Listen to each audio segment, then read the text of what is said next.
BRS అధినేత కేసీఆర్ కు అస్సలు టైం బాలేదు. రాష్ట్రంలో అధికారాన్ని కోల్పోయినప్పటి నుండి అన్ని గులాబీ బాస్ కు వ్యతిరేకంగానే జరుగుతున్నాయి. పార్టీ ఓడిపోయిన వెంటనే పార్టీ నేతల్లో చాలా మంది కాంగ్రెస్ బీజేపీలోకి వెళ్లిపోయారు. తర్వాత ఎన్నికల ప్రచారంలో కేసీఆర్ ఎంట్రీతో పార్టీ క్యాడర్లో జోష్ వచ్చినా ఇప్పుడు వరుస కేసులు గులాబీ దళాన్ని భయపెడుతున్నాయి. తెలంగాణలో సంచలనం సృష్టించిన ఫోన్ ట్యాపింగ్ కేసు అటు ఇటు తిరిగి ఇప్పుడు కేసీఆర్ మెడకు చుట్టుకుంటోంది.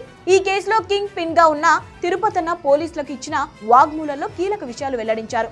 బీఆర్ఎస్ పార్టీకి వ్యతిరేకంగా ఉన్న కాంగ్రెస్ నేతల ఫోన్ ట్యాప్ చేసినట్టు తిరుపతన్న ఒప్పుకున్నారు.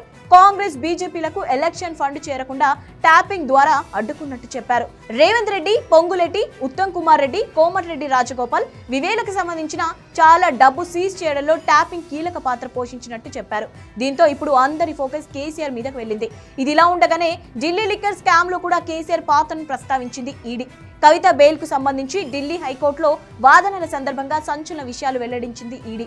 ఈ స్కామ్ గురించి కేసీఆర్ కు ముందే తెలుసని కోర్టులో ఈడీ తరపు లాయర్లు విచారించారు. ఢిల్లీలోని కేసీఆర్ నివాసంలో కవిత తన టీం సభ్యులను కేసీఆర్ కు పరిచయం చేసింది. వాళ్ళ నుంచి లిక్కర్ పాలసీ, రిటైల్ వ్యాపారం గురించి కేసీఆర్ వివరాలు అడిగి తెలుసుకున్నానని చెప్పారు.